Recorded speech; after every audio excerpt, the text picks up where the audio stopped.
하나님이 함께 하시니 흔들리지 않으리라. 하나님이 함께 하시니 흔들리지 않으리라. 하나님이 함께 하시니 흔들리지 않으리라. 아멘. 하나님이 함께 하시면 흔들림 없는 믿음의 길을 걸어가게 될 줄 믿습니다. 오늘 시편 46편에 땅 그리고 산 또 바다 이런 표현들이 언급되고 있습니다. 이 세 가지의 특징이 뭐죠? 땅, 산, 바다의 특징이 무엇입니까? 땅과 산과 바다는 어떠한 경우에도 움직이지 않습니다. 흔들리지 않습니다. 변하지 않습니다. 그래서 땅과 산과 바다는 안정감을 상징하는 것들 아닙니까? 그런데 오늘 말씀에서 어떤 일이 벌어지죠? 이 안정감의 상징인 땅과 산과 바다가 어떻게 됩니까? 흔들립니다. 움직입니다. 솟아납니다. 이게 무슨 뜻이죠? 이 세상 그 어떤 곳에도 하나님 말고 우리가 의지할 수 있는 곳이 없고 안정감을 줄 수 있는 것이 없다라는 뜻입니다. 이 두렵고 놀라운 상황 속에서 문 나라들이 소동하고 요동치고 있습니다. 그때 땅과 산과 바다를 창조하신 하나님께서 지금도 온 우주에 충만하시며 역사를 주관하고 계시는 그 하나님께서 이 이스라엘 백성들을 향해 우리를 향해 무엇이라고 말씀하십니까? 이르시기를 너희는 가만히 있어 내가 하나님 됨을 알지어다. 너희는 가만히 있어 내가 하나님 됨을 알지어다. 내가 문나라 중에서 높임을 받으리라. 내가 세계 중에서 높임을 받으리라. 하나님이 그렇게 말씀하십니다. 땅과 산과 바다가 흔들릴 때 여러분 그런 상황이 우리 인생 가운데 찾아올 때 사실 내 힘으로 뭘 할 수 있는 게 아무것도 없습니다. 땅, 산, 바다가 흔들릴 때 내가 뭘 할 수 있겠습니까? 그럴 때 우리는 어떻게 될까요? 문 나라들조차도 어찌하지 못하는 그런 순간에 내가 어떻게 해야 살아남을 수 있을까요? 하나님이 우리에게 말씀하시는 정답은 무엇입니까? 너희는 가만히 있어. 너희는 가만히 있어. 주가 하나님 됨을 알지어다. 그건 아닙니까? 여러분 세상에서 제일 힘든 것 중에 한 가지가 뭔지 아세요? 가만히 있는 거예요. 가만히 있는 거 우리 본능적으로 참 싫어합니다. 본능적으로 정적인 상태에 머물러 있는 것을 우리는 견디지를 못하지 않습니까? 그래서 가만히 있는 것이 참 어렵지만 우리가 이렇게 아무것도 내 힘으로 핸들할 수 없는 그런 순간이 찾아올 때 가장 먼저 하나님 앞에 우리가 취해야 할 자세가 무엇이냐면 가만히 있어야 됩니다. 그래야 하나님이 일하심을 우리가 볼 수 있습니다. 가만히 있는다라는 게 무슨 뜻이죠? 일단은 내가 경거망동하지 않고 진중해지는 겁니다. 하나님의 일하심을 그렇게 바라볼 수 있는 것이죠. 그리고 너무 빨리 쉽게 예단하거나 너무 빨리 내 입으로 그렇게 비판하거나 원망하거나 하지 않는 것이 중요하겠죠. 마지막으로 어떻게 해야 될까요? 믿음의 주요 온전하게 하는 이인 예수를 바라볼 수 있어야 됩니다. 진중해지고 나의 입술을 지키고 그리고 믿음의 주요 온전하게 하는 이신 예수 그리스도를 바라보는 것, 이것이 가만히 있는다라는 의미이고 그럴 때 우리의 삶을 통해서 주가 하나님 됨이 선포되는 그런 인생을 살아가게 될 줄 믿습니다. 시편 62편 1절을 보면 다윗이 어려울 때 힘들 때 뭐라고 고백합니까? 나의 영혼이 잠잠히 하나님만 바라며 나의 구원이 그에게서 나는도다. 이렇게 고백하지 않습니까?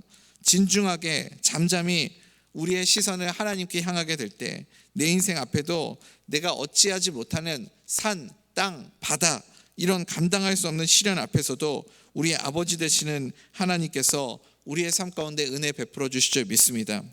오늘 우리가 이제 붙잡아야 할 말씀은 7절입니다. 7절과 11절인데 우리 7절 말씀 먼저 한번 읽어보겠습니다. 시작. 만군의 여호와께서 우리와 함께 하시니 야곱의 하나님은 우리의 피난처시로다. 셀라. 아멘. 아멘. 오늘 설교 제목이 무엇인지 아십니까? 야곱의 하나님께 부르짖으라입니다. 야곱의 하나님. 왜 오늘 말씀에 이 야곱의 하나님은 우리의 피난처시로다 이렇게 말씀하고 있을까요? 야곱의 하나님이라는 의미가 무엇일까요? 또 11절에도 이 야곱의 이름이 언급되고 있습니다. 우리 11절도 한번 읽어보겠습니다. 시작. 만군의 여호와께서 우리와 함께 하시니 야곱의 하나님은 우리의 피난처시로다. 아멘. 아멘. 예, 똑같은 말씀이 9절이 그대로 반복이 되고 있죠. 반복은 성경에서의 반복은 강조를 의미합니다.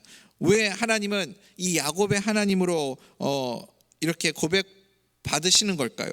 이 야곱의 하나님이라는 고백 속에 어떤 영적인 의미가 담겨 있는 걸까요? 오늘 한 3가지 정도로 이 야곱의 하나님이라는 이 고백의 신학적인 의미를 한번 우리가 좀 살펴보려고 합니다. 이 야곱의 하나님이라는 의미가 도대체 무엇인가?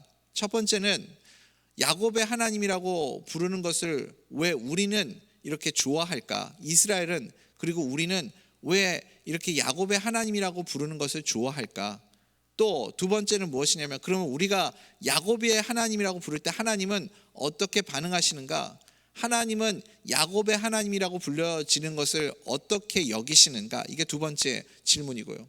세 번째는, 그러면 야곱의 하나님이라고 그렇게 부르는, 선포하는 삶, 세상 가운데 우리가 야곱의 하나님이라고 선포하는 그 선포의 의미는 도대체 무엇인가? 이 3가지를 가지고 우리가 오늘 말씀 한번 살펴보도록 하겠습니다. 차례대로 우리 한번 살펴보겠습니다. 왜 우리들은 이 야곱의 하나님이라고 부르는 것을 좋아할까요? 첫 번째는 야곱이 약점이 많은 사람이었기 때문에 그렇습니다. 여러분, 완벽한 사람은 이렇게 가까이 다가가기가 참 쉽지가 않습니다. 그런데 약점을 많이 가지고 있는 사람과 함께 있으면 부담이 없죠. 야곱은 어떤 사람입니까? 굉장히 인간적이다는 표현이 좀 그렇지만 인간적인 사람이죠. 잔머리도 많이 굴리고 욕심도 많고, 또 목표를 위해서는 수단과 방법도 가리지 않는 그런 삶을 살았습니다. 이런 모습을 바라볼 때 우리와 비슷하다라는 생각이 들고, 이런 약점을 많이 가지고 있기 때문에 그래서 조금 더 쉽게 그렇게 다가갈 수 있는 것은 아닐까, 이런 생각이 듭니다. 또 우리가 야곱을 좋아하는 두 번째 이유는 야곱의 인생이 우리의 인생과 어느 부분 이렇게 닮아 있는 것을 발견하기 때문에 그렇습니다. 야곱이 나중에 바로 왕 앞에 서게 될 때 이런 고백을 하죠. 내가 험악한 세월을 살았다, 그런 고백을 합니다. 그가 걸어갔던 인생의 길에서 우리는 내 삶의 모습이 어느 순간 겹쳐 보이는 것을 알게 됩니다. 그래서 우리는 야곱에게서 더 친근감을 느끼는 것 같습니다. 세 번째, 우리가 야곱의 하나님이라고 부르는 이유를 좋아하는 이유는, 야곱은 그나마 다른 성경에 나오는 인물들보다는 좀 우리 눈에 좀 만만해 보여서 그렇습니다. 다른 성경에 나오는 인물들, 솔직히 내가 범접하기 힘든 그런 위대한 신앙의 사람들이 얼마나 많습니까? 예를 들어서 아브라함을 한번 생각해 보십시오. 하나님이 독자 아들 이삭을 바치라는 그 말씀을 듣고, 그래서 그 아들을 하나님께 바치기 위해서 모리아 산까지 아들을 데리고 갔던 그 사람이 바로 아브라함 아닙니까? 거기에서도 아브라함은 주저하지 않고 아들을 하나님께 바치기 위해서 칼을 빼들었습니다. 여러분 같으면 여러분 그렇게 끝까지 순종하실 수 있으시겠습니까? 아브라함의 그 순종의 믿음은 사실 우리가 감히 흉내내거나 따라하기 힘든 그런 모습이라고 생각이 듭니다. 그런데 야곱은 어때요? 야곱은 좀 그래도 나름 만만해 보이지 않습니까? 물론 많은 분들이 이 야곱의 믿음을 생각할 때 이 야복강가 나루토를 생각하실 거예요.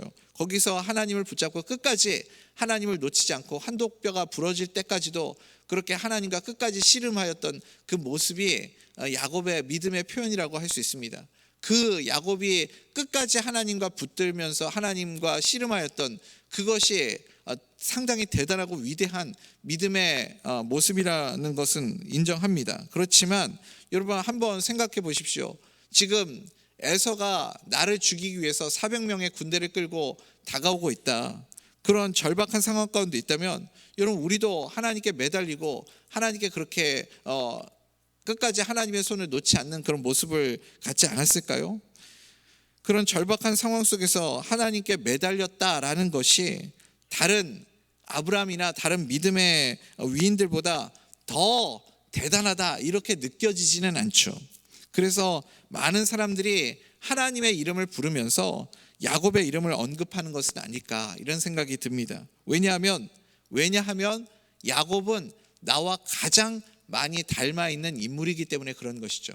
성경에 나오는 수많은 인물들 가운데 나를 가장 많이 닮아 있는 인물이 야곱이기 때문에, 그 야곱에게 긍휼의 은혜를 베풀어 주셨던 그 하나님, 나에게도 그런 은혜를 주시옵소서, 나를 불쌍히 여겨 주시옵소서 라는 심정으로 우리가 야곱의 하나님을 부르짖습니다.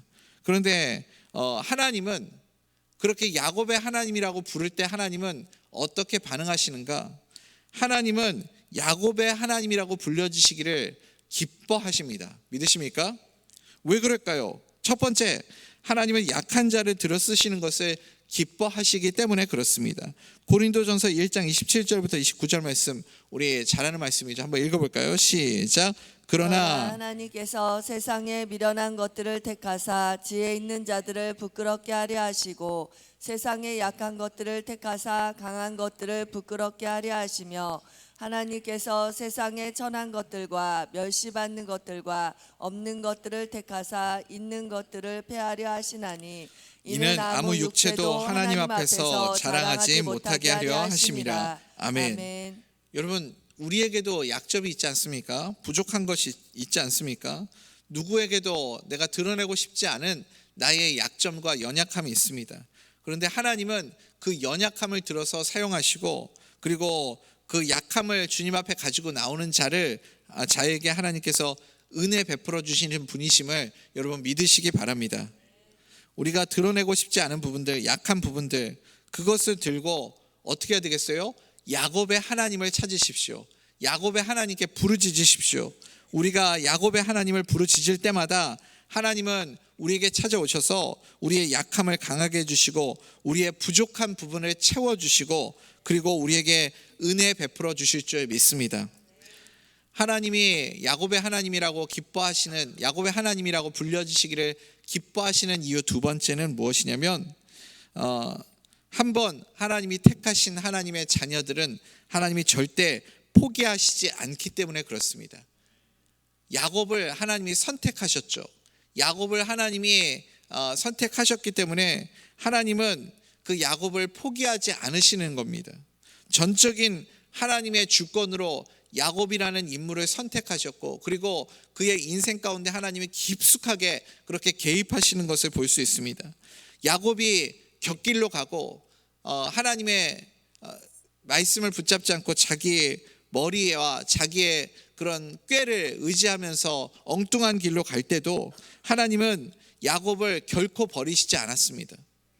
저 밧단 아람으로 가는 그 길 광야 한복판에서 그가 돌을 베고 누워 잠이 들었던 순간이 있지 않습니까? 혼자 이제 어디로 가야 할지 몰라서 정처 없이 눈물을 흘리면서 그렇게 잠이 들었던 그 밤에 하나님께서 말씀하십니다. 밤에 찾아오셔서 꿈에 뭐라고 말씀하십니까? 내가 너와 함께 있어 너를 이끌어 이 땅으로 어디로 가든지 너를 지키며 너를 이끌어 이 땅으로 돌아오게 할지니라. 하나님이 그 말씀을 하시죠. 내가 허락한 것을 다 이루기까지 내가 너를 떠나지 아니할 것이다. 하나님의 약속으로 야곱과 함께 할 것을 하나님이 말씀해 주십니다. 그리고 하나님은 언제나 야곱을 떠나지 않고 야곱과 함께 해 주셨습니다. 왜 하나님이 야곱을 떠나지 않으셨습니까? 하나님이 이미 야곱의 그 태중에 야곱을 선택하셨기 때문에 그렇습니다. 한 번도 떠나지 않으시고 한 번도 버리지 않으시고 끝까지 함께 해 주셨습니다. 우리가 냉정하게 말해서 야복강가 나루토에서 이 야곱의 이름이 바뀌죠. 하나님을 이긴 자 이스라엘로 이름이 바뀝니다.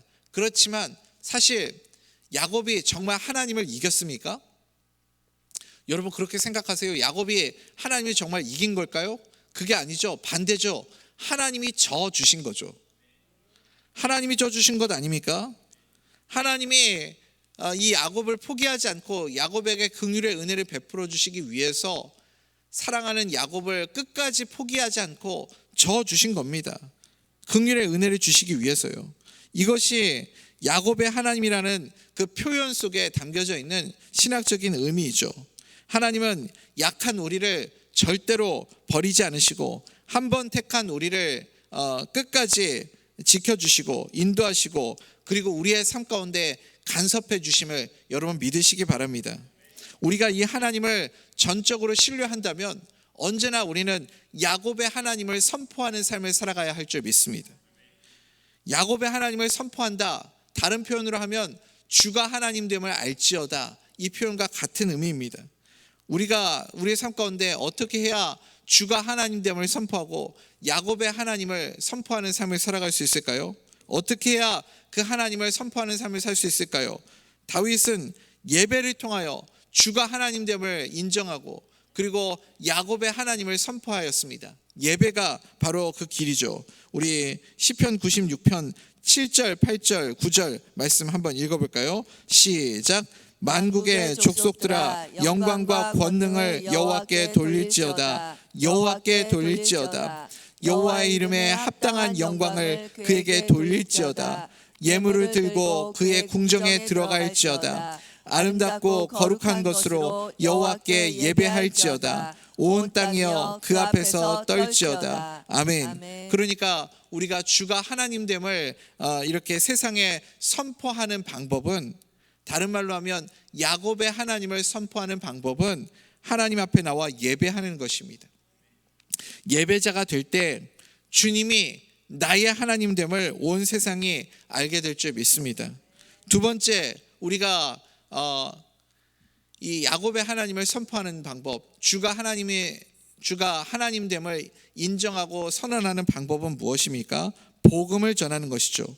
복음을 전함으로 스데반 집사님처럼 주가 하나님됨을 온 세상에 알릴 수 있습니다.